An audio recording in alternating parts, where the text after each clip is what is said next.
Something that's always really appealed to me is games that break out from what you'd usually expect from a genre.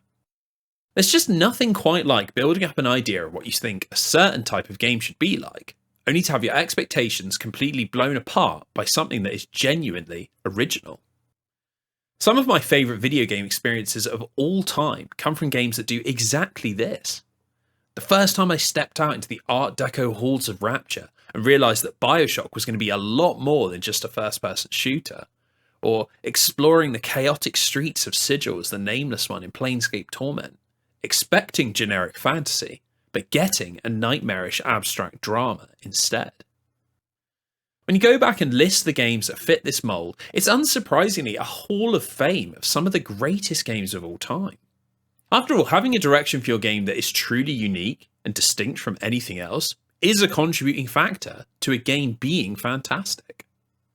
In our modern era of endless remakes, remasters and sequels, I think that these sorts of games that strive to be something different really need to be cherished, held up as the gold standard of video game design in a world that loves more of the same.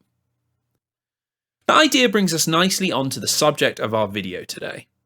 A broken, buggy and unfinished game which has absolutely no business being mentioned in the same breath as those seminal experiences. And yet, here I am, doing exactly that.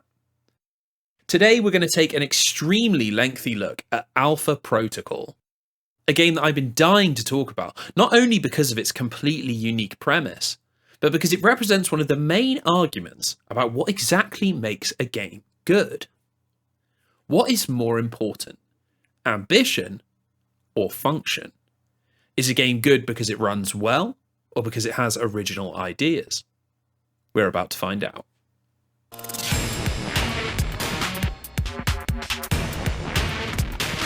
Forgive the video essay cliche, but in order to understand Alpha Protocol properly, we need to go back to the 1990s, long before its creator Obsidian was even formed, and talk about Black Isle Studios.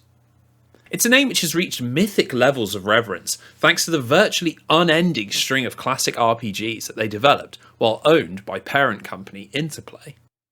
The Fallout series, Icewind Dale and Planescape Torment all came from the same little studio, led by Fergus Urquhart, built on the back of the ideas of Chris Avellone and Josh Sawyer, who have all gone on to become major figures in the video game industry.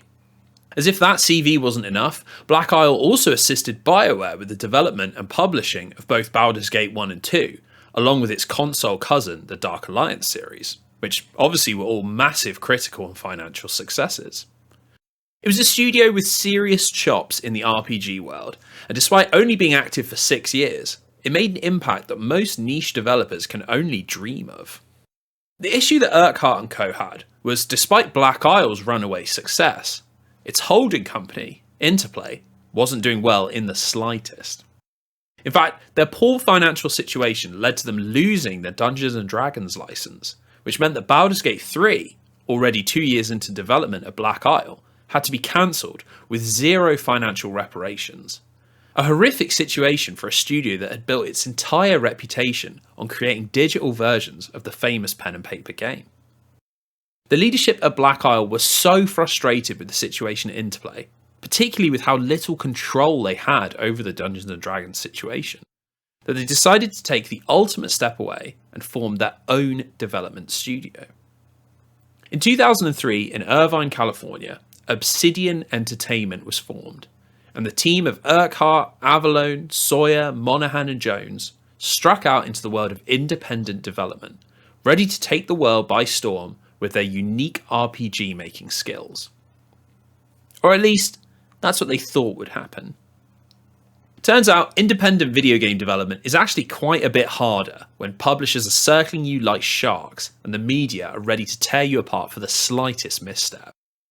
In an article for Kotaku published in 2012, in the run-up to the release of Pillars of Eternity, Jason Schreier interviewed the leadership at Obsidian, diving deep into what it was like to get the studio off the ground and the massive issues that they faced. Despite having a golden pedigree in the RPG world, convincing publishers that this would convert to cold hard cash was of particular difficulty in those early days. Fergus Urquhart, who became the CEO of Obsidian, tells Schreier how they had endless meetings with publishers but couldn't seem to actually win any work. EA turned them down, Ubisoft turned them down, Take-Two turned them down. None of them seemed to have faith that this PC-focused D&D developer could turn their hand to console games. This lack of clout with publishers might have stemmed from the unfortunate fact that when Obsidian did get to work on major projects, it often resulted in very difficult development and very uneven results. LucasArts commissioned them to create Knights of the Old Republic 2, and unfortunately, despite huge media attention on the project, Obsidian struggled to keep to their deadlines and ended up producing what was essentially half a finished game that failed to match up to its predecessor's commercial success. What made matters even worse was that the studio developed an awful habit of putting huge amounts of work into games that would eventually be cancelled. They spent years developing a dark fantasy action RPG based on Snow White, only for Disney to completely pull the plug after a change in leadership wanted them to move away from adult content. The same thing happened with Sega after Obsidian were years into the development of an Alien game, Alien Covenant, which even had a playable demo at E3 and was pretty close to completion before it was cancelled. They just simply didn't have the weight as an independent studio to prevent themselves from being buffeted around by the whims of publishers, all too keen to commission work and quick to can it if they didn't think it would make money. I can only imagine how frustrating this was, to go out on your own in order to be masters of your own destiny and end up with less control than you had before. In 2006, an opportunity to change it all dropped in the laps of the Obsidian leadership. Despite cancelling Alien Covenant, Sega actually quite liked their work and offered Obsidian the chance to pitch an original next-gen RPG. No preconditions or license, just Obsidian's ideas on the Xbox 360. What Obsidian took to them was Alpha Protocol.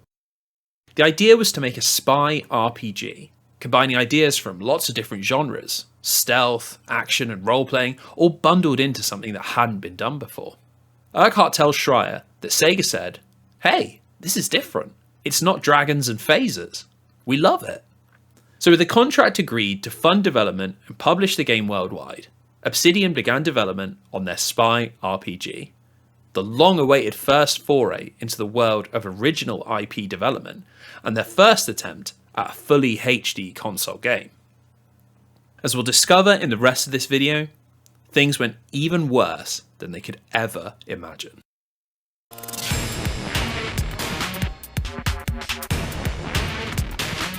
But before we do that, let's take a look at the spy genre. After all, it was one of the main reasons that the game was even funded by Sega in the first place.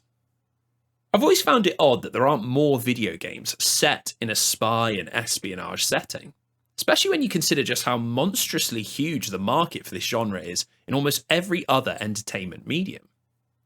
At the movies, franchises like James Bond and Mission Impossible have been running for decades now, still pulling in millions of moviegoers with a mixture of high action, crazy gadgets, and globe-trotting intrigue. Series like 24 and Homeland, they're critical smash hits on the small screen, and the novels of authors like John le Carré and Joseph Conrad are rightly considered classic all-time books. That's why it always confuses me that it's not a setting that video game developers turn to more frequently. The genre by its nature means that you can pull in a lot of different elements which should be really appealing to people who play video games. Before we go further down this point, I need to state something from the off. There is a huge difference between a spy game and a stealth game. Being a spy ain't just about sneaking around in the shadows, silently taking people out and picking locks. The espionage of classic spy thrillers is as much about being hidden in plain sight, pretending to be someone else, and extracting information through conversation, as much as it is about thievery. It's this conversational element that's missing from games like Splinter Cell and Metal Gear Solid. They're amazing games, honestly two of the greatest series of all time, but they're entirely focused on detection-based gameplay, and they really lack that tense le Carré face-to-face showdown element. On top of this, both those series and most others, from Hitman to Thief to Deus Ex, they all tend to punish you for breaking your cover and going in guns blazing. While you're often given the choice to go full violence, it's so obvious that the games are designed to be enjoyed from a position of anonymity, with the biggest rewards reserved for those who never alert a soul to their presence. Now, I don't need to have watched 5 seconds of 24 or Mission Impossible to know that sometimes, in these stories, shit hits the fan and you've got to go loud. In fact, that's often some of the greatest parts of the secret agent fantasy. Your cover's blown deep in enemy territory, and it's time to finally use that military super soldier training and fight your way out. Probably the most famous spy game of all time is 007 GoldenEye on the N64. It's a classic, historic game, but I doubt anyone really believes that playing this game really makes you feel like James Bond, an international man of mystery. It's about shooting people first and foremost, and its legacy is about codifying multiplayer console shooting with very little to do with espionage or conspiracy. The best representation of what I mean is a level in another James Bond game, 2002's 007 Nightfire. The game is a positive romp through the various tropes we discussed, with sniper missions, shootouts, and vehicle chases, but what makes it stand out in the genre is there's an early level where you infiltrate a high society party without a stealth mechanic in sight. You wander the halls of a Swiss castle in a tux, schmoozing with the guests and looking for your contact with a camera disguised as a lighter, needing to be careful not to break your cover, but remaining completely out in the open. The whole section probably only takes about 2 minutes to complete, but the flavour it adds is incredible. Bond isn't just a killing machine or an operator of sci-fi gadgets. He's someone who can use his charisma and style to get into and out of a situation. I think that's why we've never had this holy grail spy game that can deliver fully on the promise of the genre. A game that lets you fight like Jason Bourne, use gadgets and technology like Ethan Hunt, and charm and manipulate people like James Bond would be a damn ambitious game indeed. Likely extremely complicated and extremely expensive to make. So let's go back to Obsidian and Sega, because that is exactly what they pitched them. The spy game. Action with choice-based dialogue, roleplay mechanics and non-violent tactics, stealth and romance, gadgets and globe-trotting espionage. Alpha Protocol was going to have it all. It's partly why this game is still worth discussing and still interesting all these years later. I love that after all of the pushback, all the disappointment and cancelled games, Obsidian was still pitching absurdly ambitious games and backing themselves to deliver experiences that we'd never seen before. Problem is that sometimes things haven't been made for a reason, and Obsidian would quickly find that out for themselves.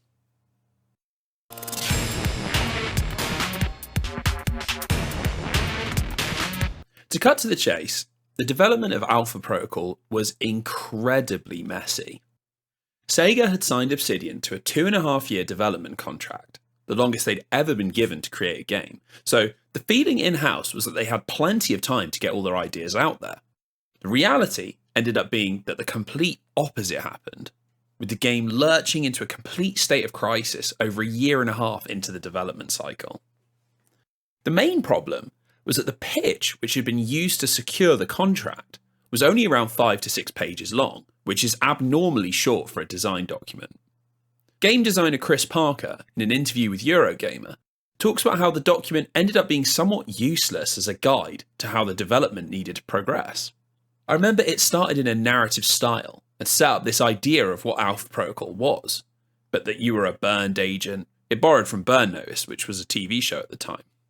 Then it just kind of said, yeah, be Jason Bourne and James Bond and Jack Bauer. Essentially, it was an idea for a premise, but not an actual game. It also suffered massively from scope creep, with more systems and ideas being added into the game with each passing month. In fact, the amount of cut content from the game is really quite staggering.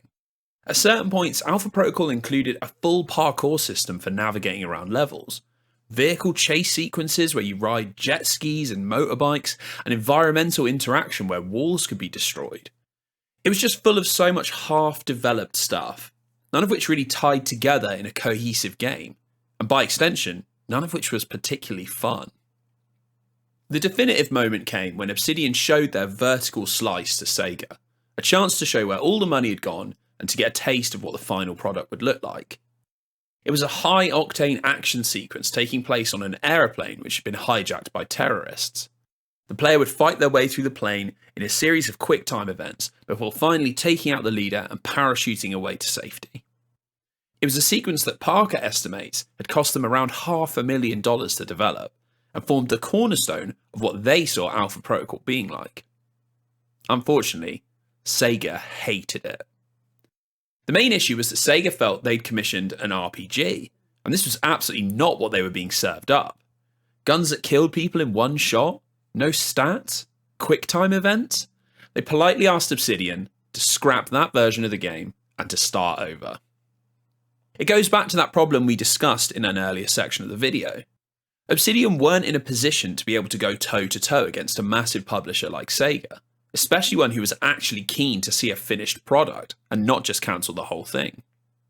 It meant that the whole sequence was scrapped, along with the entire direction of the game. $500,000 and one whole year of development utterly wasted. Obsidian went into complete crisis mode. A company-wide meeting was called and Alpha Protocol was completely torn apart. They needed to find out exactly what sort of game they could make, and importantly, how to deliver what Sega wanted. Big decisions were taken in the interest of saving money and reducing development time so they could hit their release date, which at this point was only 1 year away. It was decided that it should air a lot closer to what Obsidian had worked on in the past, trying to make something they were more familiar with out of the assets and work that had been done so far. It was reworked from a third-person shooter into more of an action RPG hybrid, and a lot of time was spent working on the parts that they thought were salvageable, namely the NPC interaction and the dialogue system. Now, I wish I could tell you that this meeting saved Alpha Protocol, but sadly, even after this watershed moment, issues continued to plague development. Technical problems were rife throughout the process, with the team never really getting to grips with developing for the Xbox 360 in such a short period of time. Their previous two games had both used engines that Obsidian had helped to develop, the Odyssey and Electron engines, which they'd made in conjunction with BioWare. Alpha Protocol was the studio's first venture into the world of the Unreal Engine, and they found it pretty tough going and not exactly suited to what they were trying to deliver. Matt McLean, the lead systems designer during production, talks about the issues they had. The Unreal Engine 3 wasn't quite ready during development, and we found stealth bloody hard to do. Enemies need brains to react to sneakers, and levels need to be designed around it. What was worse was there wasn't many people at Obsidian with the experience of making a shooter. As the deadline drew closer, time became really tight, and more sacrifices to development and polish had to be taken, as Chris Avlone outlines. We put together a really cool AI system, but it sucked up too much performance, and it was eating frames from the game, and we had to get the performance up. We wound up making our guys stupider late in development because there just wasn't a good way to go back and change it at that point. If we could have gone back in time, we could have come up with a better overall system, but it was just too late to do that. The simple fact is that Obsidian had to deliver a game within a year or face financial ruin, so compromise on that initial enthusiastic vision was the only option available to them. Sadly, things got even worse as the October 2009 release date loomed. Obsidian essentially got the game to a point where it was borderline ready to be released, but just needed to go through a thorough QA period to make sure that it didn't launch as a bug-riddled mess. It was something of particular importance for the Obsidian leadership as they were desperate to throw off the reputation of creatives who couldn't program. It's unclear as to why exactly they did this, but in September 2009, Sega announced that Alpha Protocol would be delayed by almost an entire year. The main theory seems to be that Sega did this to avoid having Alpha Protocol's release overshadowed by bigger launches, as Modern Warfare 2 and Uncharted 2 were due to release in the same month. The issue is that the big releases just kept coming. Mass Effect 2 released a month later, then Bad Company 2 a month after that, and then Splinter Cell Conviction immediately after that. Clearly, Sega couldn't see a window that would suit their strange hybrid stealth action RPG, and kept pushing it back until they could find somewhere that they thought was suitable. This theory seems to be borne out by the experiences of Obsidian. Matt McLean talks with huge frustration about this period and thinks it dramatically affected the quality of the game. We've come this far. How do you guys just leave it in the can and not put it directly on the shelves? Why can't we use this delay to fix more bugs? It meant that when it did eventually release, halfway through 2010, Alpha Protocol was about 1,000,000 miles from where Obsidian had originally wanted it to be. Reports from almost every outlet that covered it complained about performance issues, bugs, poor balance, and an overall sloppy finish. Maybe worst of all, Sega's unexplained decision to delay the game ended up meaning that Alpha Protocol released a whole 6 months after BioWare's Mass Effect 2. Obsidian leadership knew that the game was a bit of a mess, but they hoped that people might be able to look past its faults and see the creative design and ideas underneath it all. After all, that had happened with Knights of the Old Republic too. The issue was that the market already had a game doing many of the exact same things, but at a much higher level with an insane level of polish. Patrick Mills, in an interview with Eurogamer, pretty much sums up the feelings of the studio. I'm like, motherfuckers, they did it before us, and it actually feels good. Alpha Protocol ended up peaking at number 13 in the UK charts, a market where the Xbox 360 and action RPGs were utterly dominating. Globally, the game barely sold 1,000,000 units after its first year, underperforming in every territory. But it wasn't just that the sales didn't hit expectations. Obsidian had hoped that Alpha Protocol might come in at around a 7 out of 10, but critics absolutely hated it, with only managing to scrape a measly 63 on Metacritic, and infamously receiving a 2 out of 10 from Destructoid's Jim Sterling. It was a perfect storm of poor sales and poor critical reception, essentially killing the game before it even had a chance to build any momentum at all.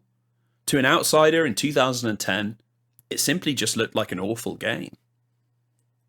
Weirdly, it's this insane sequence of bad luck, strange decisions, and horrific initial reception that actually makes Alpha Protocol so damn interesting. Because despite everything we've just discussed, it's actually an extremely creative and original game. Maybe not good in the traditional sense, but without a doubt worth experiencing.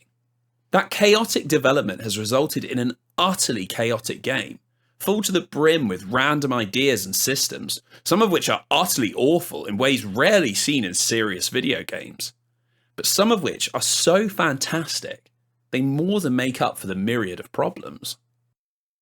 Our mission today is to give Alpha Protocol the proper reassessment that it's always deserved.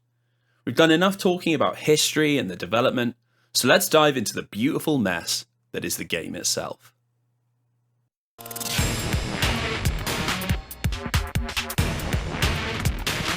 So as we discussed earlier, Alpha Protocol was originally envisaged as a linear, highly cinematic romp from set piece to set piece, but quickly fell apart and had to be reordered. It means that the final structure of the game is extremely odd, a totally non-linear hub-style game that's clearly been constructed out of sections of a once point A to point B game. You start Alpha Protocol by going through a sort of tutorial level where you're introduced to the basic mechanics and main players. You play as Agent Mike Thornton, who wakes up in an unknown facility, unaware of how he got there. Within seconds, you're contacted by Mina Tang, who informs you that you've been kidnapped and guides you on how to escape your captors. Of course, in true spy novel tradition, this is just a ruse, and it's all actually an elaborate training simulation to make sure that you're ready to join the illustrious ranks of Alpha Protocol, an American spy agency so secret that not even the president knows about it. Quite how this works is never really explained, although you do get a long chat with Yancey Westridge, Chief of Operations at Alpha Protocol, who explains that you've been brought on board for a top secret mission in Saudi Arabia, which of course only Mike has the skill set to be able to complete. Now out in Saudi Arabia, the game settles into its flow. You have a safe house where you can adjust your equipment, speak to your compatriots via TV link, and buy new weapons and armor. By clicking on the front door, you're taken to a menu where you can choose from a selection of missions, all of which have their own briefing and requirements. Sometimes it's tracking down an NPC that has a key piece of information to the wider mission, or hacking a computer that will weaken the defenses of your ultimate target. The general idea being that you're building up to a climactic moment through completing smaller levels. Here, the focus is Operation Desert Spear, where Agent Thornton needs to recover some stolen missiles from Islamic terror organisation Al-Samad, and capture their leader, Ali Shaheed, who's responsible for a missile attack that we see in the opening moments of the game. It's a kind of weird mixture of highly linear gameplay with non-linear structure. The missions themselves are absolutely start here, finish over here affairs, always beginning and ending in the same fashion, no matter how you tackle them. But they're chopped up in a way that lets the player do them in whatever order they please. Despite the fact that they're so obviously just sections of a once linear game spliced up behind a level select screen, it kind of works from both a gameplay and thematic perspective. Story-wise, it totally makes sense to have a secret base of operations from which Thornton only leaves to take on his missions. And gameplay-wise, as we'll discover later on, there are actually a fair few systems that influence the order and manner with which you choose to tackle the individual levels. Saudi Arabia culminates with a bombastic showdown with Ali Shaheed as you fire rockets and take out boss fight lieutenants, which all comes to a head as you finally corner the culprit and complete your mission. Now this is where things get interesting. You see, Alpha Protocol actually has a pretty fantastic twist that comes really early in the game, setting up the rest of the experience. Turns out, Shaheed wasn't actually the mastermind behind the missile robbery and attack, but it's just a fall guy who the crisis is being blamed on. The weapons were actually stolen and sold off by Hallbeck Corporation, who are a massive multinational defense company with fingers in every pie across the globe, including Alpha Protocol. That's right, Alpha Protocol are actually compromised and working for the bad guys. Thornton was brought in as the new guy in order to take out Al-Samad and then die in a missile strike that would wipe away any evidence of the truth. Obviously Thornton lives, and the rest of the game suddenly opens up into a globe-trotting mystery where you're actually on the run from Alpha Protocol, visiting 3 different countries to try and uncover evidence that you can use to prevent Hallbeck from starting a hyper-profitable World War III. It's pure noughties action movie schlock, an agent falsely accused of a crime he didn't commit, taking the law into his own hands to prevent a conspiracy to start a global war. What more could you possibly want from a spy RPG? What's even better is that the level structure from Saudi Arabia now opens up to include Taiwan, Rome, and Moscow, 3 more hubs with their own sets of missions, their own safe houses, and unique narratives that play into the wider story.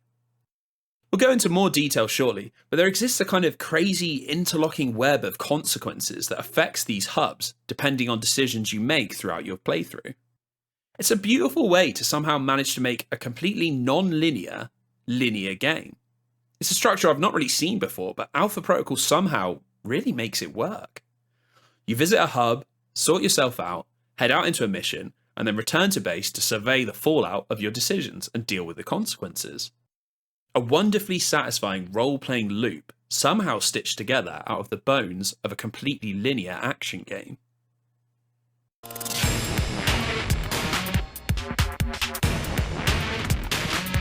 Without a shadow of a doubt, Alpha Protocol's 2 saving graces are the way it handles your relationships with the many characters you meet, and the way it deals out consequences for the decisions you make while playing. We'll talk about the relationships first, and then get into the web of decisions that sits behind it all. The dialogue system, and the way that Thornton, and by extension you the player, interact with the game's host of NPCs, is in my opinion the single best element of the entire game. A really unique system of communication that both mimics the cinematic confrontations of spy thrillers, but also manages to wrap it up in some really good old-fashioned video game systems. When Thornton gets into a conversation, and this can be anything from trying to get information from a police officer to interrogating a terrorist suspect, you'll be given 4 options to respond with, each relating to a different button on the controller. Usually in RPGs, you'll have your responses spelled out for you, as in, you can literally see word for word what your character is going to say if you choose said option. But here things are different. Instead, you're given just an indicator of the tone with which Thornton will respond, usually split into 3 categories: suave, professional, and aggressive. Obsidian calls this the dialogue stance system, as you're choosing a tone or stance rather than spelling out what your character is going to say. Now, I can already sense the sweat rolling down the foreheads of the role players amongst you, but it gets even more non-RPG. Not only can you not see what your responses will be before you give them, but there's also a short timer with which you need to make your decision within. Thornton simply standing in stoic silence if you choose to say nothing. This might sound absolutely horrible for an RPG, utterly gutting your ability to roleplay effectively, but as if it's a metaphor for the entire game, this strange, unique approach actually works incredibly well. The three tones are broadly broken up into the three main spy archetypes from that pitch to Sega. The suave option sounds like James Bond, the charmer and womanizer making smooth jokes and teasing villains. The professional tone is based on Jason Bourne, cold and calculated, hyper-focused on the mission and supremely effective. The final aggressive option comes straight from Kiefer Sutherland's Jack Bauer, angry, vicious, and not at all hesitant to use violence and intimidation to get what they want. On top of this, there's usually a fourth, context-sensitive option you can go for, often depending on decisions you've made earlier in the game. It can be as simple as pulling a gun on someone if you feel threatened, or it can get as complex as revealing some hidden information that you discovered hours earlier. It means that despite being in the dark about the specifics of your response, there's a surprisingly high level of control over exactly how you want your Thornton to act and sound. The writing of each of the different archetypes is never so cartoonish that it doesn't feel like you can't use them where appropriate. In games like Mass Effect or Fallout, which rely on a much more binary good-evil system, your character can come across as a sort of schizophrenic maniac if you don't stick exclusively to one of the archetypes. It's very clear that the developers have written two distinct characters and then designed dialogue where you choose one of these to play as. Alpha Protocol's three options never stray too far from one another, and it means it feels natural for your highly professional Agent Thornton to snap and get aggressive when face to face with a dangerous terrorist, or that your suave and charming Thornton might not finally step up to the plate and opt to be professional in a time of crisis. None of the options ever feel ridiculous, and it means that despite them being designed around three distinct characters, you find yourself picking between them, creating a much more fleshed out Thornton who isn't just good or bad. This fluid dialogue system isn't just meant for role-playing though. All of the NPCs in the game have their own way of responding to Thornton depending on which tone you go for, and a scale that measures their opinion of you, with story and gameplay consequences that depend on who likes you and who dislikes you. It's a system that's clearly influenced by the party relationship system from Knights of the Old Republic too, where Obsidian crafted a really interesting mentor system for players to explore. Depending on what quests you completed and what dialogue options you chose, you could either guide party members down the route of being a Jedi, or tempt them over to the darkness as a Sith. Alpha Protocol takes this system to a whole nother level with much more nuance to it. Certain characters might like you at first, but start to dislike you based on how you act to a completely different NPC who they have a relationship with. Others might only care about your actions rather than your words, responding to things you do on missions rather than talk, which they think is cheap. It's all done through a really clever system of reading how the NPC speaks or researching their backgrounds through intel that you can purchase or find, and making a judgment call about exactly which Michael Thornton they would like. For example, Scarlet Lake is an investigative journalist that you meet on a plane journey, who's coincidentally also investigating Hallbeck Corporation. She's extremely friendly, almost overtly flirty, but she responds uncomfortably if Thornton flirts back and comes on too strong, preferring a more controlled and professional accomplice. Through making friends with her, you can gain intel on other NPCs or modifiers that might help with future missions, all through reading the room and treating her as a professional. You see, Alpha Protocol isn't just about role-playing as Jack Bauer, James Bond, or Jason Bourne. It's about playing as all of them at once. The ultimate spy role-playing game where you take elements of all of the classic archetypes and use them as tools to manipulate situations to your advantage. It's all tied together by that timer, which keeps the pace moving along at a much more natural speed. As you've only got a few fleeting seconds to choose how you want to respond, conversations have a really natural cinematic flow, which is something completely absent from most lengthy video game conversations. The stilted dialogue of Bethesda and BioWare games instead replaced with something paced more like an actual film or TV show. Because everything is so snappy, there's also no way to go back and correct a misstep. All of Alpha Protocol's conversations are forward-moving beasts, which means if you make a mistake and ask the wrong question, there's no way to go back and make amends. When paired with a pretty heavy-handed autosave, it makes for a dialogue system that feels like it has real weight to it. Characters feel realistic, and you'll want to try and understand their nuances, not just because it's fun, but because of the real consequences that it has for the gameplay and narrative. For all of the game's horrible and hilarious flaws, which we will discuss shortly, Alpha Protocol absolutely excels in this area, managing to somehow blend memorable NPCs, meaningful choices, and sharp writing into one single package. Without a shred of hyperbole, it's probably the best dialogue system in any role-playing game I've ever played, and absolutely deserves to be held up as the gold standard to which other dramatic video games should aspire to be like.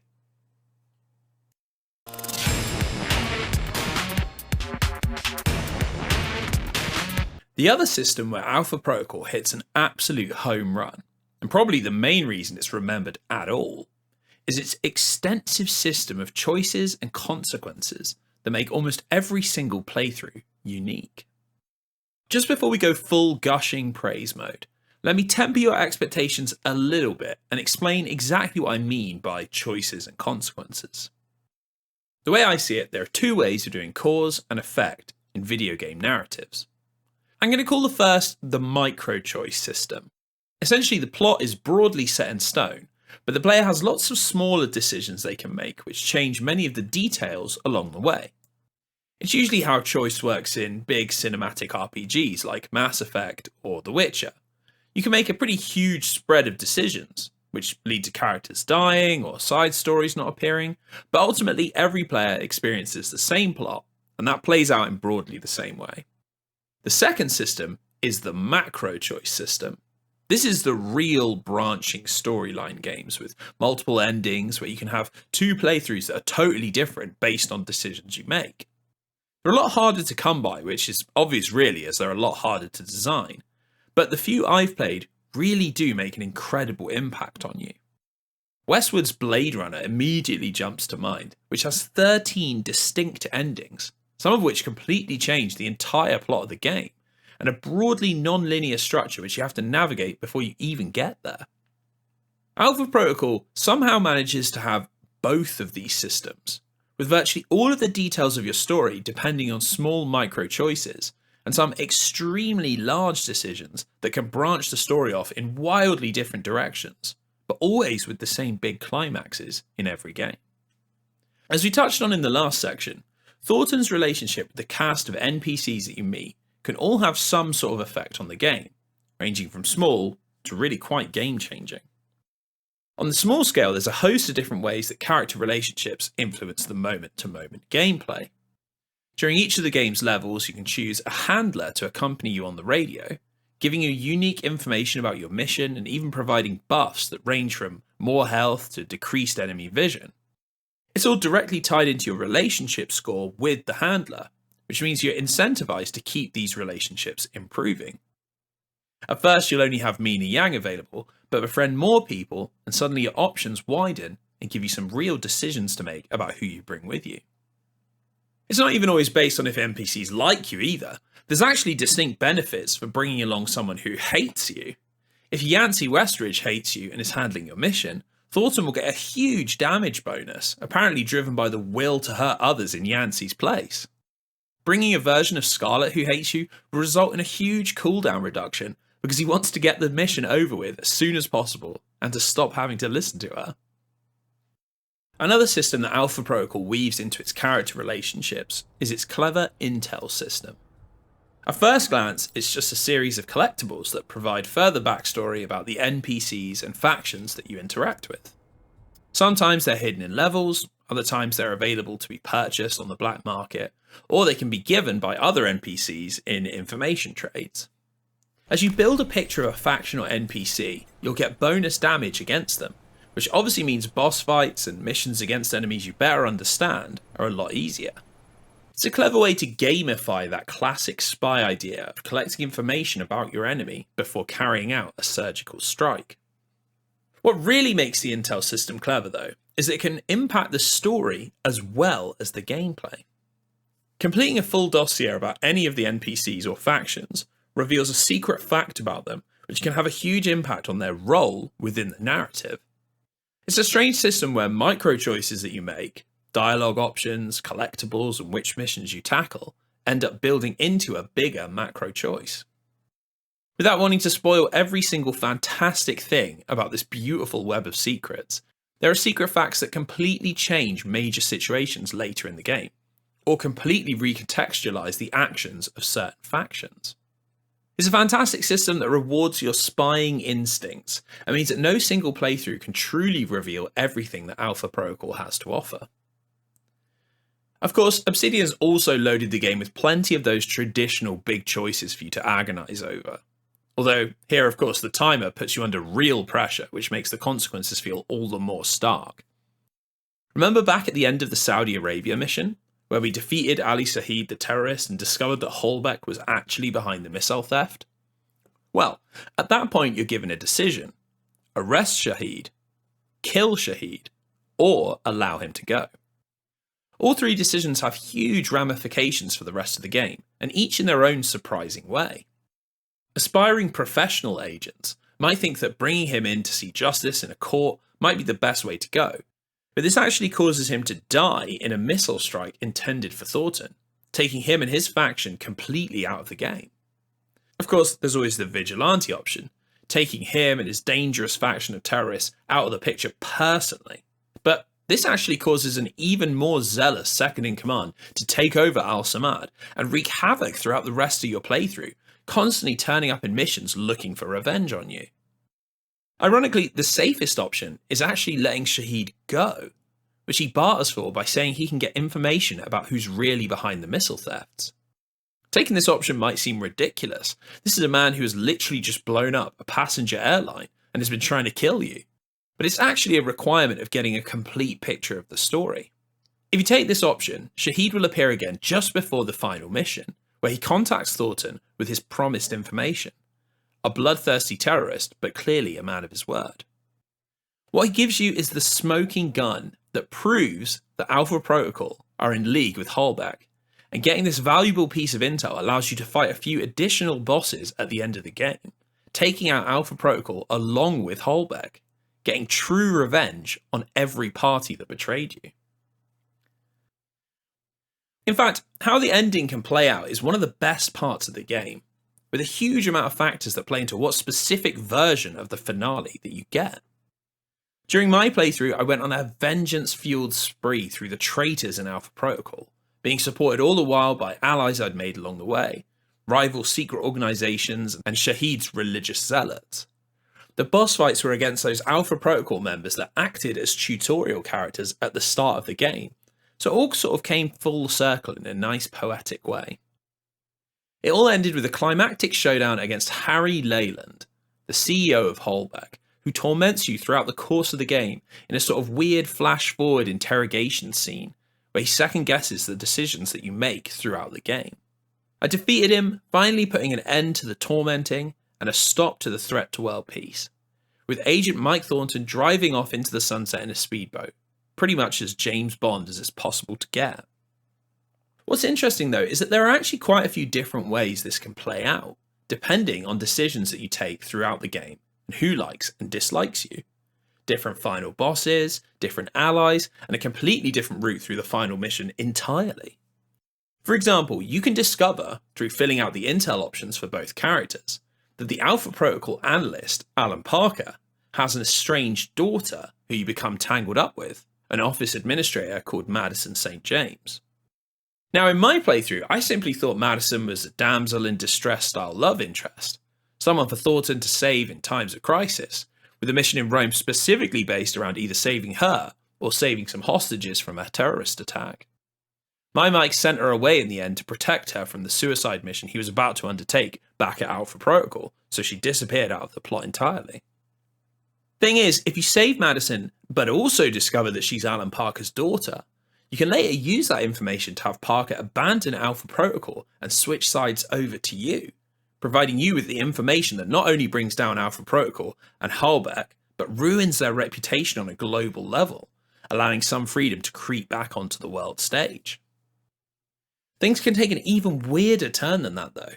During the interrogation scenes with Harry Leyland, his personality score is also tracked, and if you and Harry end up getting along, he'll offer you a position at Holbeck, replacing his second in command and essentially fast-tracking Thornton to the top of the evil pyramid. If you go down this route, you're sent to collect the incriminating information that Parker has, fighting the total opposite factions and bosses that I did in my first playthrough. Where things get really clever though, is that even though this looks like a bog standard evil ending, you can actually still betray Leyland at the last moment, with Thornton's moral blip nothing more than a facade to get the all-important intel and start his own Alpha Protocol, one which won't be beholden to the whims of a megacorporation. Hell, even in the more traditional good ending, who kills Leyland, who's in the room, why they're there, and what they say is so variable that really describing the game as having endings at all is a little reductive, considering just the huge web of options that there is that feed into all of them. There are just far too many decisions and consequences, both big and small, to list them all here in this video. It really is the crowning achievement of Alpha Protocol, and basically the biggest reason to revisit the game in 2022. All of those development issues that we spoke about earlier, somehow by some miracle, weren't enough to prevent Obsidian from crafting an RPG that truly lives up to the idea of making your own story. No two playthroughs of Alpha Protocol are the same, something that not even the best modern RPGs can boast. And that's what makes this game worth talking about all these years later.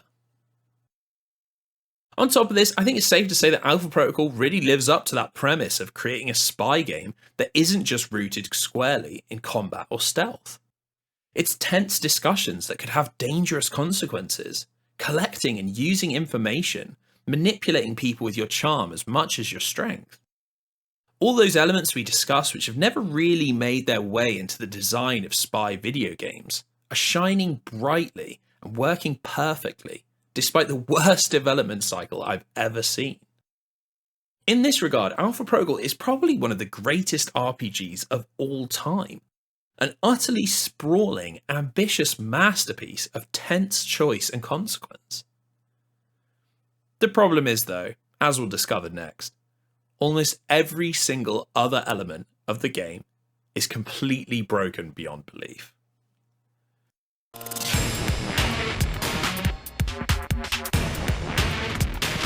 So it's thematically lovely and the consequence and dialogue systems are pretty top tier.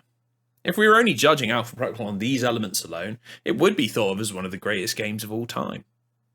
The problem is that we aren't, and it very much isn't. Sadly, there's also an action spy RPG in here somewhere, which, unsurprisingly considering the development process, is a complete and utter mess. Sometimes that chaos conspires to make something surprisingly fun, and other times it's one of the most underdeveloped, frustrating experiences that I've ever seen committed to disk. While the structure of the game is decidedly free-form, the actual levels themselves are extremely linear, with almost none of them having alternative routes to find the goal or solutions for different builds. It was something that was heavily criticised at the time and has only become more stark as expectations around stealth and RPGs have changed over time. If you're advertising your game as a role-playing experience where you can go guns blazing, sneak around in the shadows, or attempt a pacifist run, it's not really good enough to have that simply change the abilities that you use or the weapons you have access to. Thanks to games like Dishonored or Deus Ex, we've come to expect a lot more, not only from the character building, but from the level design as well, giving the player multiple routes of attack that play into the different potential builds. Dishonored 1's famous party level is the perfect example of a game absolutely nailing this varied approach. You can wander the halls of the mansion peacefully, scoping out your target without shedding a drop of blood. You can use your powers to sneak into the rafters like some sort of magical cat burglar, or you can just go full psychopath mode and burst in guns blazing. This choice in gameplay is the truest expression of role-playing, and it's an area where Alpha Protocol completely drops the ball through a combination of poor design and rushed development. Generally speaking, you'll be dropped into a level from the loading screen, and then simply travel across a zone to collect an item or confront a target. Sometimes it's in a big building. Sometimes it's outside in desert canyons. Sometimes it's a Russian rail yard. But it rarely ever deviates from the hardcore linear level design of travelling from point A to point B, in with a loading screen and then back out with another one.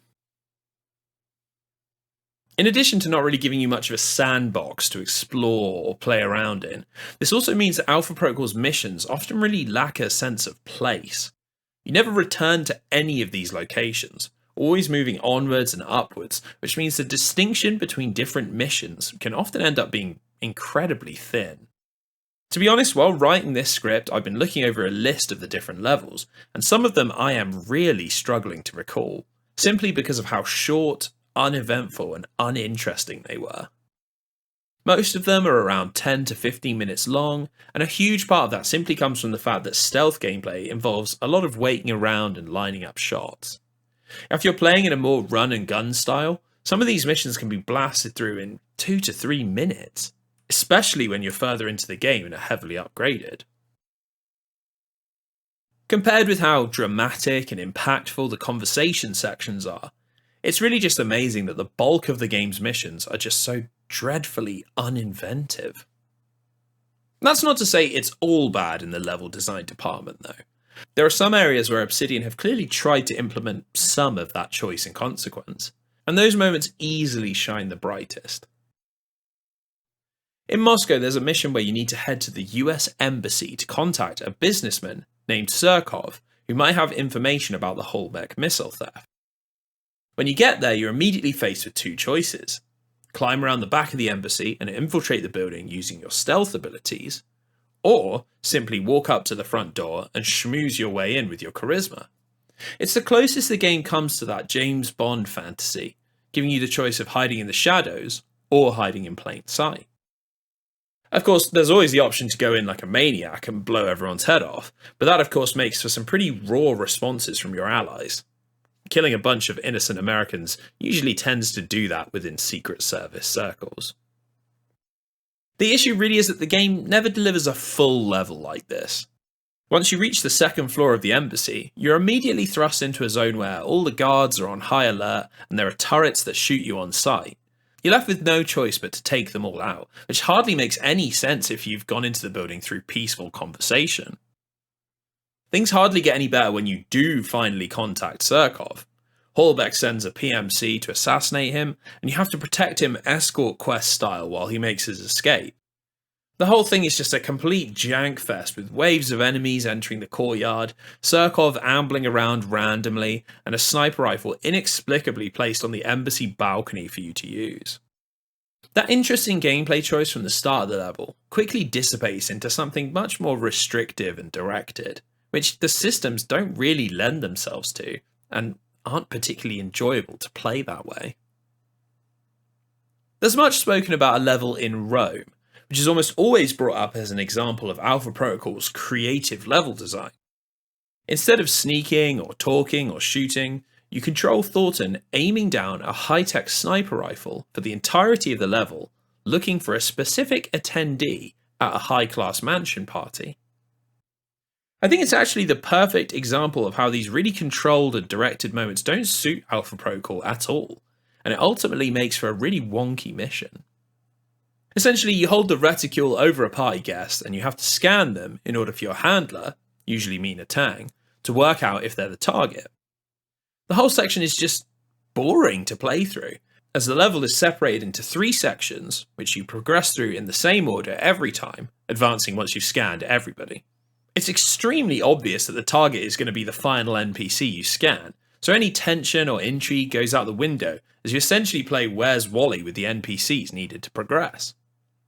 Once you do find the target, the music swells up and you're given what looks like an incredibly important decision to pull the trigger or not, all in the context of conflicting intel that he might either be a very dangerous man or a potential useful contact. It's dressed up like a big moral decision, and given everything else in the game, you'd expect there to be some sort of huge game-changing consequence. Except there isn't. The whole of the Rome scenario plays out identically, regardless of if you shoot or spare. meaning the entire level is literally pointless. It's the famous moment where Alpha Protocol mixes up its linear gameplay, and it completely falls flat. It's clearly due to the game's dysfunctional development cycle that Alpha Protocol's level design is so poor. There's just so much here that's obvious artifacts of the first version of the game, a much more action-focused linear adventure. While the hub system essentially saves the overall structure of the game, and the conversation system adds some incredible engagement to the narrative, it doesn't look like anything can be done to save the individual levels, which feel utterly at odds with the slower-paced RPG mechanics. The biggest issue with Alpha Protocol is that the gameplay is one of the strangest clashes of design choices that I've ever seen in a game. And it makes for one of the most confusing RPG hybrids I've ever played. At first glance, it might look like Alpha Protocol is somewhat of a traditional RPG. You gain experience points for completing missions and killing enemies, you invest them in skill points which improve your abilities, and you equip gear that you find out in the field or purchase on the black market. The problem is that almost every single one of these systems interacts with the actual player-led gameplay in extremely weird ways. It's one of the most obviously broken games ever made. The stealth build involves investing skill points into, surprise surprise, the stealth skills, and doing so unlocks the abilities you'll need to be able to play the game in this way. Going deeper into the line improves the skills and unlocks more tools that you can use in that playstyle. It's a weird way to do stealth, as it means it's not inherently baked into the game itself, and the ability to detect guards and reliably get away from enemies who spot you is also trapped behind these upgrades. There's no shadow system or obvious line of sight system, which also means that the levels haven't been designed with stealth as a particularly big focus, because players who are playing a run and gun build also need to be accommodated for. It leads to one of the most hilarious stealth systems I've ever seen. At level 6 stealth, you unlock your main sneaking mechanic, which is the ability to turn completely invisible. There's zero explanation given for how exactly Michael Thornton does this, or what gadget is supposed to be causing it, but you quite literally disappear like Harry Potter under his invisibility cloak. What's even crazier is that the more you upgrade this ability, the longer it lasts, reaching an absurd 20 seconds, which doesn't break if you take someone out. It leads to some of the most insane sequences where Thornton is just running around like the Invisible Man, neck-chopping guards to the floor while their compatriots simply stand gawking at what's happening. It's obviously one of the worst stealth systems I've ever seen, but also, I can't in good faith tell you that it isn't fun. Charging around like an omniscient secret agent super being, sprinting to your destination past turrets, soldiers and bosses, is just absolutely hilarious. It completely removes anything like a challenge from the game, but honestly, that's kind of okay when the gameplay is this funny. It sort of takes that serious espionage tone and twists it into something more akin to Archer or Austin Powers. Almost a spoof of the absurdity of the stealth genre, rather than a serious attempt to be part of it. It's utterly awful, but unintentionally excellent. A microcosm of everything about Alpha Protocol. The other main playstyle in Alpha Protocol is a kind of Rambo-esque third-person shooter, which means you spend a great deal of time firing guns. Obsidian has yet again opted for an incredibly strange system which underpins this gameplay style. Instead of the traditional aiming used in most third-person shooters, where you point a gun and pull the trigger and a bullet hits them, what we've got is a sort of old-school CRPG version of that, where your accuracy is directly tied to your skill level with the weapon. It means that at the start of the game, you'll be aiming at enemies, pressing fire, and missing. And that's actually on purpose. It's yet again just an utterly baffling design choice, although this time with much less funny results. In the heat of a firefight, it just feels like nothing really works, and it essentially forces you to commit to a single weapon for the entire playthrough in order to get that accuracy up to a place where it feels remotely normal. What's meant to counterbalance this is that the longer you hold the reticule over a target, the better your aim will become, with a critical hit landed as a reward for holding it down all the way. It's again a weird choice though, because it works well enough in a stealth playthrough where you can slowly pick your moments to snipe enemies, but in a full action shootout, standing and waiting for the reticule to slowly shrink down just feels completely wrong. The levels are also absolutely full of Gears of War style chest high walls, which are clearly meant to facilitate a huge amount of cover based shooting. Unfortunately, Alpha Protocol's cover system is wonky as hell and often just completely doesn't work. Because the game isn't entirely based around this system, unlike Gears of War say, the cover's often in weird positions or not even really helpful for the situation you find yourself in. Enemies don't exactly flank you so much as just wander around the battlefield, so there's never really a moment where you feel like you've picked an excellent vantage point and can tactically pick off your foes. It means in all of my playthroughs where I went balls to the wall action, I mostly just equipped my heaviest armour, invested a bunch of points into my health, and ran around with an assault rifle shooting people like I was playing Max Payne or Siphon Filter. Again, weirdly though, it's not exactly high quality gameplay, but I did kind of enjoy mowing through enemies like the Terminator. Another strange example of Alpha Protocol being enjoyable despite itself. Now, it's obviously completely unintentional, but the best ability for all-out combat is actually one that's intended for stealth playthroughs. The pistol's unlockable ability is a chain shot power, obviously intended for a hidden Thornton to take out multiple enemies at once with carefully placed headshots. Whilst it is useful for that, although why would you ever need it with the invisibility powers, its most potent use is simply stacking 4 or 5 headshots onto a single foe, which pretty much takes out every single enemy in the entire game. It means that stealth playthroughs essentially become speedruns of the game, sprinting invisibly to the end goal of the level and then just blasting 15 bullets through the head of the boss seconds after it begins. In fact, let's take a moment and look at the boss fights in a bit more detail, because they pretty much encapsulate everything wrong with Alpha Protocol.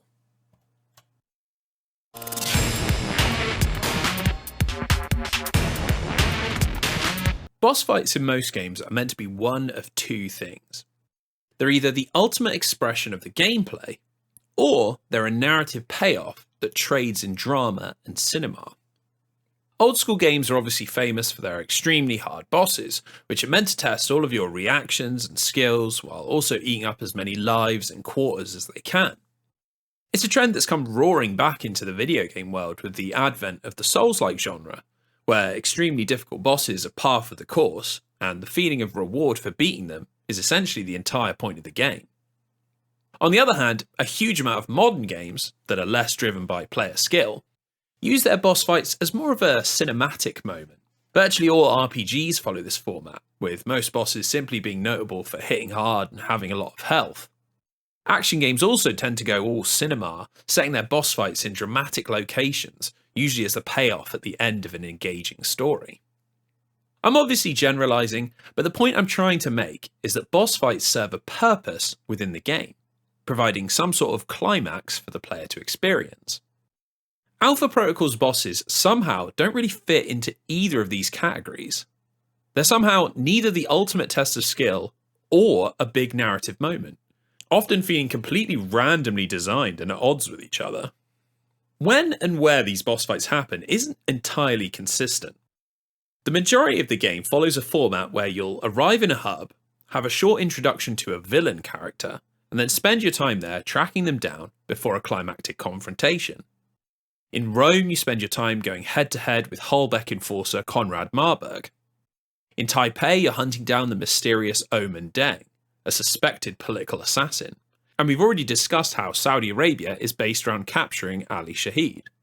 For some reason though, in Moscow, there are 3 boss fights, all against characters who basically appear simply for you to fight them, and then disappear out of the plot as quickly as they came in. It's all just very random, and obviously a holdover from the game's fractured development, where the final version is cobbled together from what they had ready to go. Clearly some regions simply just had more boss fights, and other regions have better developed ones.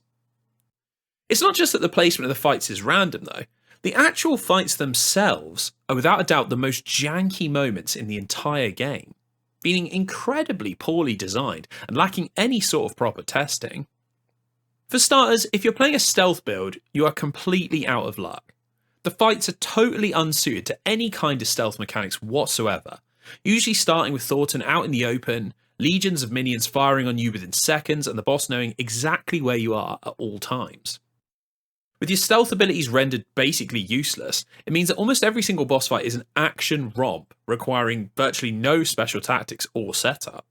You just pump out as much damage as possible and hope that you don't die in the process. Obviously, it would be easy to blame this on the development that we've spoken about at such length, but honestly, I think this issue really stems from the genre itself, rather than poor design. Frankly, the stealth genre is just not a style of video game that particularly lends itself to mechanically complex or detailed boss fights. In fact, it's actually somewhat notorious for having terrible climactic confrontations. Deus Ex Human Revolution is the ultimate example. A borderline flawless RPG stealth game that lets you encounter objectives from all sorts of creative angles, only to stick you in circular arenas and force head-on confrontations against bullet sponge bosses.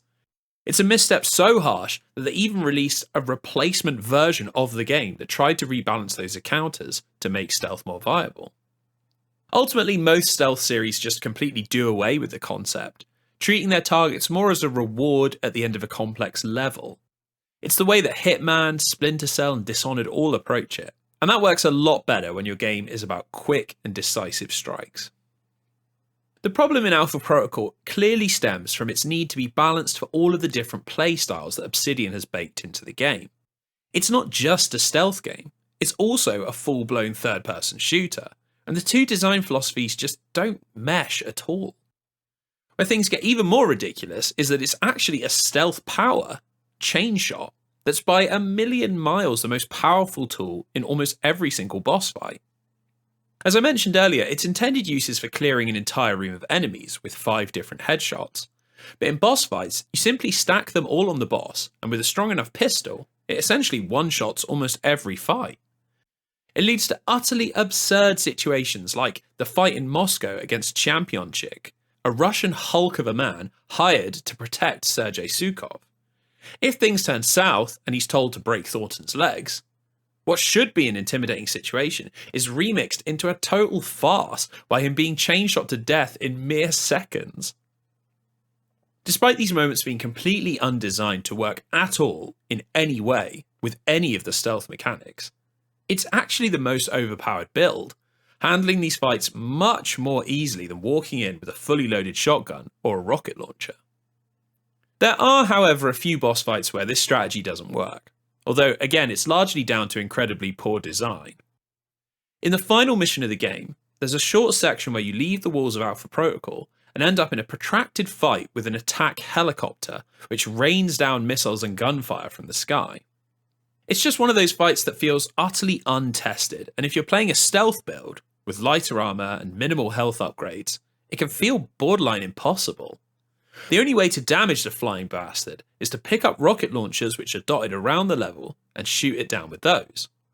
The problem being that while you race around to find these, you're being peppered with gunfire and the helicopter's missiles, of which just a handful will kill you. Once again, stealth is completely useless, and as soon as you fire the first rocket, everyone automatically knows exactly where you are, meaning the whole fight is basically luck-based, hoping that the helicopter misses and that you can take the soldiers out fast enough to be left alone. Somehow though, this helicopter rocket duel is not the worst boss fight in the game. That honour goes to Konstantin Brachio, a strange Tarantino-esque character who's the scourge of almost every single Alpha Protocol player and the reason for almost every single help request thread on game FAQs. We're hunting him down as he's supposedly responsible for the transport of the stolen Hallbeck missiles, and after a lengthy mansion infiltration mission, you step into a sort of disco DJ venue where Brachio emerges from the floor. It's actually pretty disappointing that this fight is as busted as it is, because I love the strange tone shift that Konstantin represents. He emerges from the floor dressed like some sort of washed up 80s pop star, while soaring 80s rock blasts over the top of it. I mean, it's a boss fight that literally takes place on a 70s style disco floor. What isn't amazing about that? The idea is roughly that Brachio will shoot you with these twin golden Uzis, and then when you've done enough damage to him, He'll take a big sniff of cocaine and go into a berserker melee mode where he'll try and knife you. Rinse and repeat a few times, and that's the mechanics of the fight.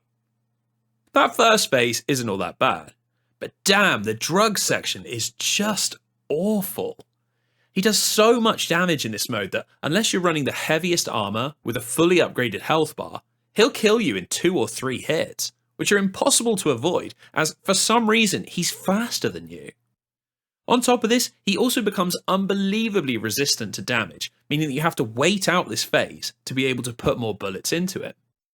It means that if you're running a stealth build, it's almost impossible to beat him, as your chain shot will simply put him into berserk mode, where he'll slice you up and force you to restart the whole thing. There is an intel you can purchase on the black market before the mission that poisons his cocaine, slowing him down and removing his damage resistance. But why would anyone think they needed this? Especially given the laughable difficulty of almost every other boss in the game at this point. It means that Brachio for most people represents either having to replay the entire mission, this time with the intel that you magically need to know about, or simply slamming your head against the fight over and over until you get lucky enough to clear it. Rather than an amusing change of tone with a fun 2-phase boss fight, it's instead the most notorious point for people abandoning the game completely, unwilling to put in the potential hundreds of attempts to get past this ridiculous drug-addled rock star. It's the absurd situation of Alpha Protocol's boss fights.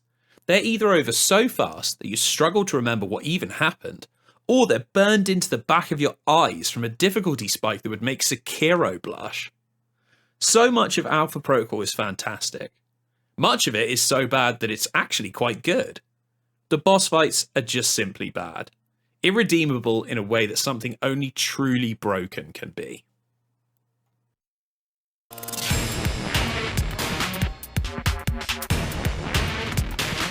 So as with any aspiring RPG, there are still a whole bunch of systems that we've not touched on yet, all of which play a secondary role to the primary gameplay of conversing and fighting. First, let's talk about the weird way that your equipment works in Alpha Protocol, starting with your guns, which function less like an arsenal in a third-person shooter, and more like options on a character sheet from Dungeons & Dragons. As the weapons have separate skill lines on the upgrade screen, and because you're forced to invest so many of them to get the accuracy of your chosen weapon up to a usable level, it means that each playthrough you essentially specialise in a weapon that you'll use for the entirety of the game. In my stealth playthrough, I exclusively used pistols, just about getting them to max skill by the end of the game. And in a second action-focused playthrough, I went for the assault rifle and sank everything into that. It's a system that will be all too familiar to people who've played Baldur's Gate or Elder Scrolls, but something that feels very odd when you're playing Alpha Protocol in a run-and-gun way. Most third-person shooters are based around some degree of rock, paper, scissors mechanics, where different enemies will have different weaknesses against different weapons, or at the very least the game will serve you up different situations that require alternative approaches. Let me explain. In Resident Evil 4, you could just play through the game entirely with the pistol. Thing is, the game is clearly designed for you to have a spread of weapons that you use in different situations. Shotguns for crowds or tight quarters, rifles for distant enemies, and heavy weapons for boss fights or emergency situations. It seems obvious, but it's a core tenet of the third-person shooter formula. Everything from Dead Space to Gears of War to Max Payne uses some variety of this idea, which is why it's so utterly perplexing that Alpha Protocol avoids it altogether. What I find particularly weird about the weapon system is that it's obvious that there must have been an intention for this to work slightly more traditionally at some point. The weapons do have some slight different characteristics. Shotguns can knock down enemies, including bosses. Assault rifles have the longest range, and pistols can hit for critical damage. I feel like there must be some early version of Alpha Protocol where an action playthrough felt somewhat more like what we've come to expect from that genre, with an arsenal that you switch between on the fly, rather than being locked into a single armament for the entirety of your time with the game. Another element that you'd imagine would be front and centre of any spy game worth its salt is the gadgets. It's as ubiquitous within the genre as a sharp suit, an Aston Martin, or a shaken martini. Something that isn't just an expectation but a requirement. After all, what is James Bond without a pen that shoots people or a watch with a garrote in it? The gadgets in Alpha Protocol are surprisingly quite boring and amazingly uninventive considering just how out there some of the game's influences get with their technology. You have a spread of traditional third-person shooter equipment, flashbangs, health kits, grenades of various kinds, and a few different items that help with stealth. The stealth gadgets are obviously completely pointless, as anyone playing a stealth character will have no need to distract enemies with fake radio signals, as they're running around completely invisible. The health kits are also strangely not as important as you'd think. Dotted around almost every level are cabinets that refresh your health when activated, and as most of the levels are quite easy to beat, this is generally speaking all you need to keep yourself in fighting form. In addition, Thornton also has an additional armor bar above his health that regenerates when out of combat, sort of similar to what Master Chief has in Halo 1. With enough armor, you'll essentially never take any meaningful damage, which means being able to carry a whole bunch of health packs really isn't as important as you'd think.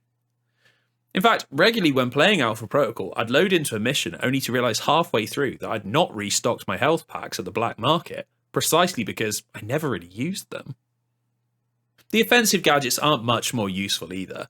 There's remote mines, incendiary bombs, standard grenades and shock traps, but again, they never really come in much use because they're all so weak, and combat situations are just not really designed to require crowd control grenades or preemptively setting up traps. You rarely fight that many people at once. Really, just sitting in cover, firing when you can is always a better choice.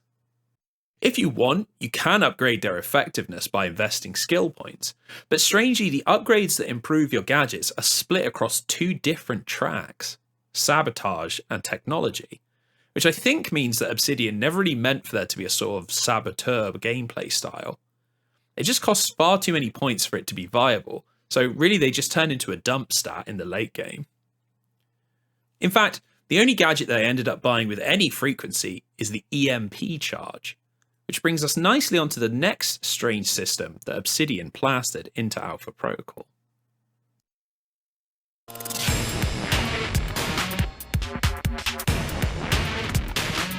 Let me start this section by saying there's absolutely nothing wrong with designing little mini-games that repeat throughout a game.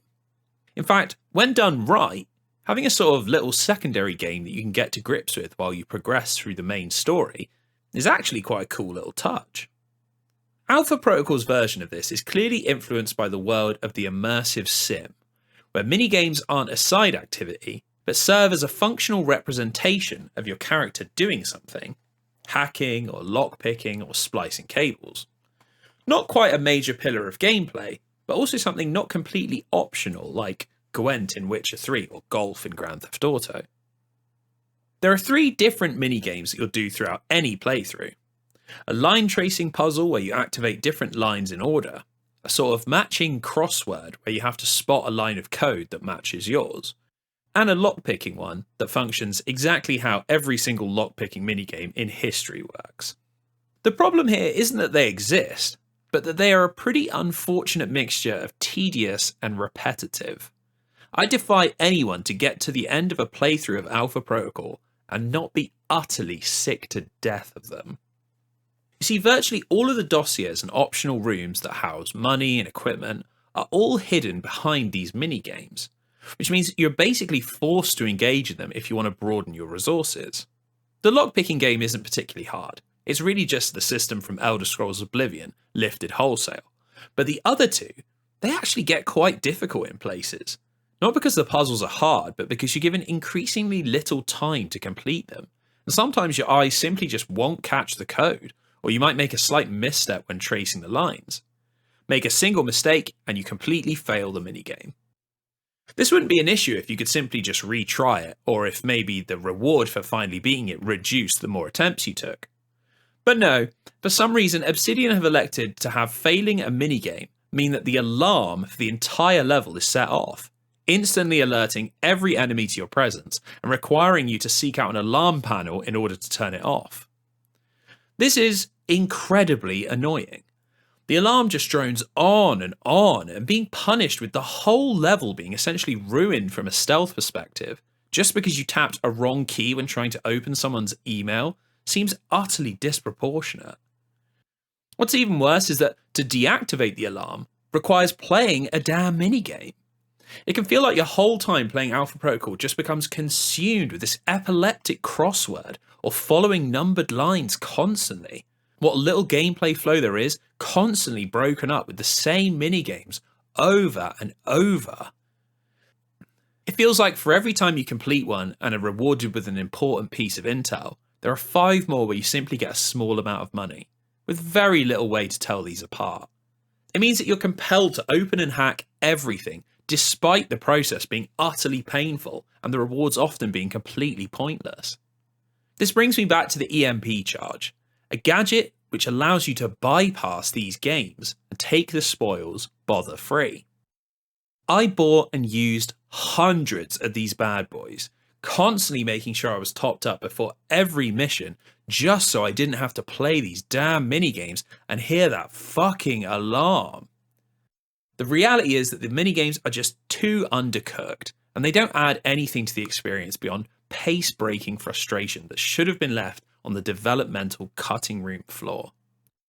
Series like Deus Ex and Bioshock have shown that these actually can be fun little engaging brain teasers, but importantly they need depth to sustain being played over and over, and they can't be mandatory. Alpha Protocol commits this cardinal sin in both areas, and quite rightly, the minigames are one of the most criticised elements of the game.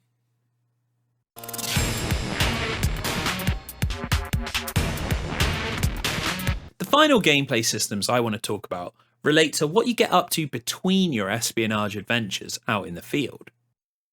Each of the hubs has its own visually distinct base camp which Thornton returns to in between each level. All 3 are aesthetically unique and are supposed to invoke the feeling of the country you're adventuring in. Russian missions are conducted from a high-class apartment in downtown Moscow. In Taipei, you're hiding in an underground bunker, and your flat in Rome looks out across the sun-drenched city. In lore, they're decommissioned Secret Service hideouts, and in the gameplay, they're your base that you choose missions from, and also manage a whole host of little mini secondary systems. You see, you don't only impact your relationships through your actions and conversations, but also through an email system, whereby characters will send you over key information or ask for your opinions on matters, giving you a chance to either build further rapport and gain key resources. It's an extremely boring but kind of hilariously realistic system for a game trying to be all thrills and action. You're a globe-trotting super agent, so sending off a few emails to keep in touch actually kind of makes complete sense. While in a hub, you'll generally only interact with the cast that are associated with that hub. For example, in Taipei, you spend most of your time with Scarlett and Steven, but that's not to say that Madison in Rome or Mina back at Alpha Protocol aren't advancing their own interests and need Mike to weigh in while he's off on the other side of the world. It gives Alpha Protocol a very real feeling of being alive. Characters aren't frozen in time waiting for the player to activate them, but are real people with real goals, moving in real time.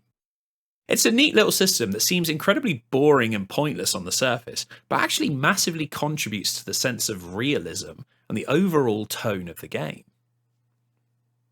Another large part of these hubs is the black market, which is Alpha Protocol's equivalent of the traditional RPG shop, only with a futuristic spin befitting of the genre. On the surface, it looks about as traditional as turkey on Christmas, but there are actually a few pretty clever twists that differentiate itself. For starters, the items that are available to buy depend completely on which factions you're aligned with and which characters like you. At the start of the game in Saudi Arabia, you're working for Alpha Protocol, which means that the shop has access to all of their contacts and seems pretty stocked with weapons, gadgets, and all manner of trinkets to upgrade yourself with. Only issue is, once Mike's kicked out and on the run, he's lost his reputation and people won't deal with him anymore. The shop shrinks down to just a handful of pretty useless items, and you need to schmooze your way back into the good graces of the powers that run the underground black market. It's actually pretty much the only instance I can think of where what items are being stocked in the shop is used as a way of hammering home a narrative point. Mike's status as an outlaw isn't really represented in the gameplay outside of this, so it's actually a pretty big moment and the primary driver of feeling like you're out on your own. Depending on who you team up with and who you complement, different characters will let you in on their rackets, which means even the items you have access to can vary between different playthroughs and adds another level of decision making onto your relationship building. Do you keep a rival agency sweet because you know they sell a powerful weapon that you've been eyeing up? Or do you betray them and side with an ally that you've been courting since the start of the game? It's probably the most active and busy shop in any Western RPG, and it's something that you might not even notice if you just play through the game once. Along with being able to purchase weapons, armour and gadgets, you'll also have access to the Intel shop, which is where the black market really shines. It's a section of the shop that allows you to purchase information about characters, factions, and importantly, upcoming missions. We touched on it earlier with the Brachio boss fight, but these mission intels allow you to change certain elements of future missions in a way that either makes them easier or opens up alternative paths. Sometimes it's through bribing security to be off shift or replacing a shipment of weapons with less powerful armaments. It doesn't sound like much, but it's actually an extremely clever way to handle modular difficulty, almost like giving the player cheat codes but dressing them up with an in-game explanation. I really wish more games approached difficulty in this way rather than the completely immersion-breaking difficulty settings, which often just change health and damage numbers and very little else. It's a clever way to give the player more control over their experience, but without breaking character. This leads me nicely onto the final small system we're going to discuss, Alpha Protocol's hidden progression system, perks. Throughout the game, depending on decisions you make in conversations or on missions, you'll get these small pop-ups which alert you to a perk that you've unlocked. Each one carries some sort of stat change or bonus XP, and essentially forms the different personality traits that make your Michael Thornton distinct from anyone else's. A playthrough where you're combative with everyone might unlock the Intimidating perk, which reduces the cost of weapons, or a playthrough where you never kill anyone will end up rewarding you with Merciful, that gives you a huge HP boost for protecting the sanctity of life.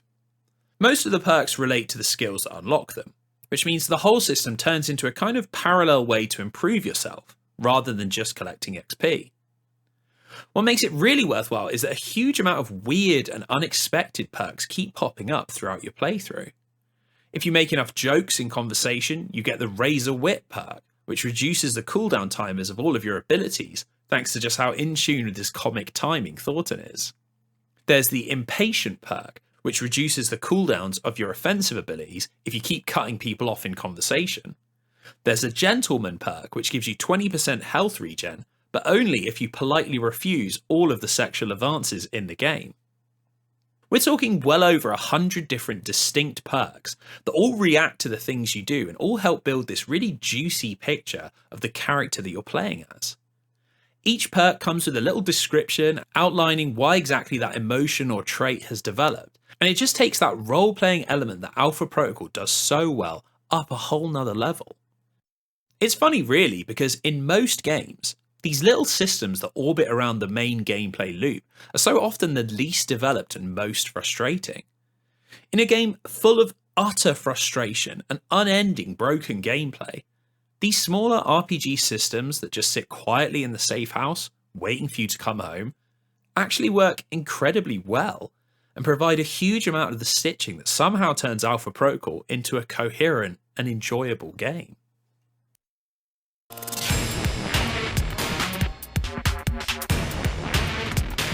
So what about the chances of an Alpha Protocol 2? Surely Alpha Protocol is a perfect candidate for a sequel to hammer out all those kinks and double down on the great bits that actually work. Unfortunately, that seems pretty unlikely. And in fact, in 2022, Alpha Protocol 2 seems further away than it's ever been.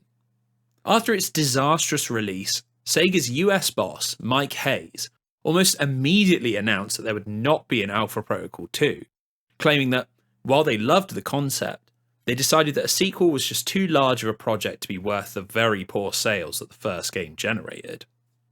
While that was faint praise to the media, behind the scenes, Sega's US department actually blamed their entire poor financial performance for the decade on the amount of money they'd wasted on Alpha Protocol, with it apparently generating a lot of internal bad blood. It's an absolutely brutal damnation, the likes of which we rarely see from big publishers, literally singling out a specific game as the sole reason for its wider issues. Things would only get worse as the years went by. Alpha Protocol was never cleared for backwards compatibility on the Xbox One, which means that as soon as we moved on from the 360, the only way to legally play the game was on Steam, on the particularly unstable PC port. Amazingly, it doesn't finish there though. In 2019, the publishing rights to the soundtrack expired, which prompted Sega to request that the game be removed from the online shop entirely. And at the time of writing, there is now no longer any way to legally buy the game firsthand, or to play it on modern consoles if you do own a copy. It's a level of tarmacking that I've never seen from a publisher before. A game almost entirely wiped from existence, like some sort of embarrassing black mark in Sega's history. That didn't stop Obsidian though.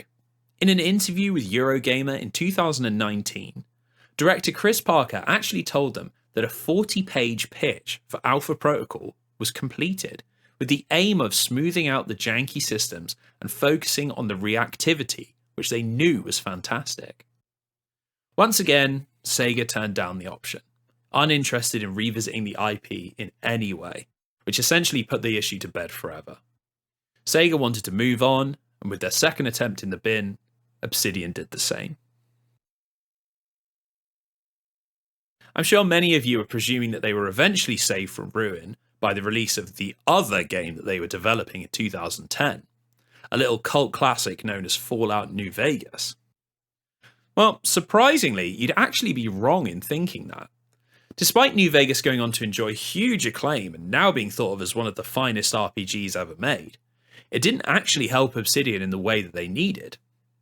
They'd agreed to a clause in their contract with publisher Bethesda that meant that the game had to achieve an 85 on Metacritic in order for them to receive full payment, and crushingly, it only got an 84.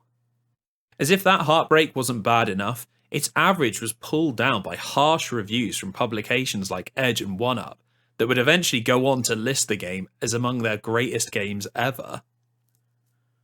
Obsidian were actually on the verge of bankruptcy in 2012, after they had another high-profile cancellation, this time from Microsoft, who cancelled a big-budget RPG called Stormlands in its final greenlight meeting.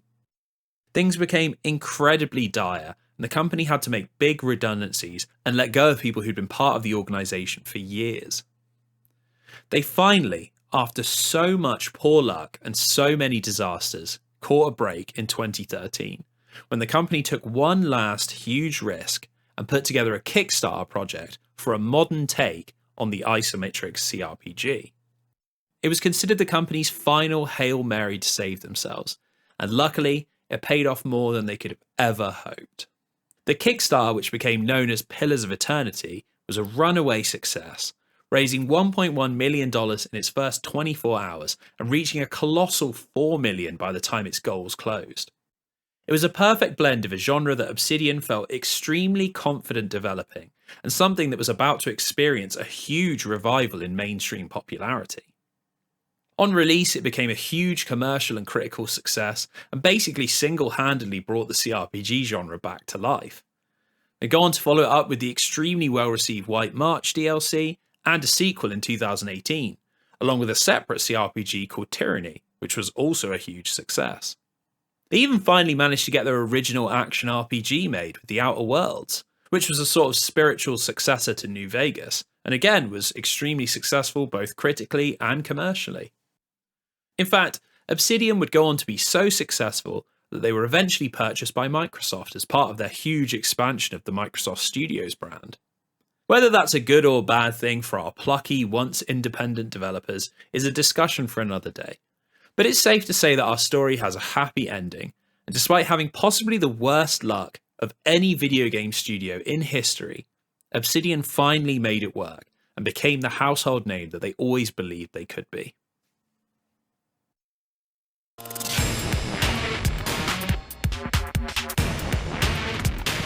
So, before we end, let's return to the opening statement of the video and the whole reason I've put this retrospective together.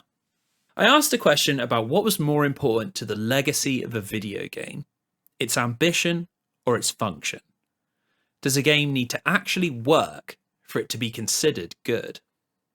Unfortunately, I think there's a hyper focus at the moment on how well a game runs, how good it looks, and basically how well it functions as a product rather than as a piece of art. Game reviews are increasingly becoming like home electronics reviews, a dispassionate list of how it runs on different consoles or which graphical features have been included or excluded from the settings menu. It means that some of the biggest scandals and outrage in recent years have predominantly been focused on this side of video game discourse. The biggest scandal, possibly ever, is the almighty outrage at Cyberpunk 2077, which was released on PlayStation 4 and Xbox One in a state that most buyers found completely unacceptable. Terrible frame rates, poor resolution, graphical bugs, the whole lot. As poor as that is, I was more frustrated with the lack of choice in the gameplay, how generic its mission design felt, and how uninspired its take on a cyberpunk dystopia really was. I still think to this day that the lack of ambition and creativity is a far greater sin. To me, being immersed in a game isn't about the frame rate being rock steady, but about how captivated with the design I am. I think part of what's caused me to think like this comes from looking at older games that sold themselves as being graphical powerhouses, and how often that actually rarely stands the test of time. Games like Final Fantasy VII or Star Fox on the SNES were considered huge leaps forward, but in our modern era of high-definition 60 FPS, almost all of that wow factor that drew people in is completely lost. It's even happening now. Games like Rage or Crysis were once flying off the shelves because of how far they pushed their platforms, but they've effectively left zero legacy because that cutting edge is always shifting. Something that never shifts is creative and considered game design. And I feel even more vindicated when I look at the lists of games that are considered the best of all time, most of which have games in the top 10 that contain some pretty big technical issues. IGN's top 100 of all time has Disco Elysium and Bloodborne, both of which have absolutely awful load times, and Games Radar has Breath of the Wild and Dark Souls 1, both of which have terrible frame rate issues. In the long term, when we're looking at how a game is remembered and what its legacy is, I think that ambition, creativity, and being memorable all trump that functional obsession with tech and specs that rules so much review discourse. Games that are original and break the mold are remembered even if they have issues, and games that are technically flawless but uninteresting are eventually lost to the sands of time. So yeah, in my opinion, ambition totally trumps function. In fact, I'd go as far as to say that function isn't important at all. Some of my favourite game experiences of all time have come from games that are considered completely broken. Deadly Premonition, Pathologic 2, Fallout New Vegas, Vampire the Masquerade Bloodlines, all incredible, transcendent experiences, and all completely and utterly non-functional. Now, most of these games took a while to find their niche, and I think it's become pretty clear where Alpha Protocol's niche is. We spoke earlier about what makes a spy game, and how in 2010 there hadn't really been anything made that nailed the experience of hiding in plain sight, or the tension that can be had within a verbal confrontation. Here in 2022, there still hasn't really been anything made that fits this brief. It means that Alpha Protocol is still the best game out there if you want to experience what it's like to be James Bond, or Jason Bourne, or Jack Bauer, or some Frankenstein's monster mixture of all three. On top of that, since 2010, there's been an absolute explosion of interest in games that let you tell your own story and take meaningful choices in narrative. Games like Heavy Rain, The Walking Dead, and Until Dawn all trade exclusively in this. And Alpha Protocol does all of that with a full spy RPG, plus the best conversation system ever put to disc. It means that I think Alpha Protocol has been really hard done by. It's been robbed of its chance to be reappraised and lifted up into that echelon of janky but completely worthwhile games, because it's simply just not accessible for most gamers. The fact that Sega have delisted it from Steam and GOG and never approved it for Xbox backwards compatibility really was the nail in the coffin for its legacy. When people simply can't play it, it will eventually fade away. It's partly why I wanted to make this video. If Sega had it their way, we'd all just simply forget that it ever existed. But I think that's a terrible way to approach the history of our medium. Games shouldn't just be kept alive because they're commercially successful, but because they're notable moments in the medium. Alpha Protocol might have left no financial or critical legacy behind it, but if we can keep its reputation alive through videos like this, I'll consider that a job well done. So let's accept that Alpha Protocol is completely broken. Let's revel in the fact that it was a complete commercial failure and that nobody can even play it now.